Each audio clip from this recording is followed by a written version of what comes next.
कभी यात्रा करते हुए आपने देखा होगा कि रेल या बस के अंदर एक लाइन लिखी हुई होती है, यात्री अपने सामान की सुरक्षा स्वयं करें। ये लाइन किसी चेतावनी से कम नहीं होती। आप सोच रहे होंगे कि हम इसका जिक्र क्यों कर रहे हैं। दरअसल लंबे अरसे बाद कल प्रधानमंत्री दिखाई दिए टीवी पर।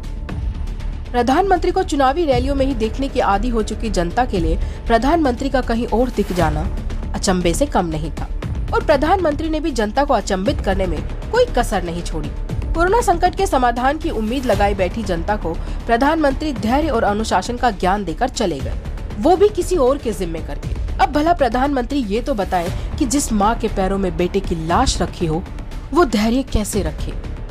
जिसका पिता ऑक्सीजन की उम्मीद में तड़प तड़प कर मर गया हो, वो बेटा धैर्य कैसे रखे। प्रधानमंत्री भला ये भी बताएं कि वेंटिलेटर के लिए भटकता मरीज कैसे धैर्य रखे। देश का वो जवान कैसे धैर्य रखे जिसकी कोरोना संक्रमित पत्नी को घंटों तक बेड नहीं मिल पाता है। जब अपनों की जिंदगियों पर खतरा आता है तो धैर्य नाम की चिड़िया कब की फुर हो चुकी होती है। अपने संबोधन में प्रधानमंत्री अनुशासन की भी सीख दे गए, मगर वो ये भूल गए कि कोरोना संकट में सबसे ज्यादा अनुशासन भंग उन्होंने ही किया है।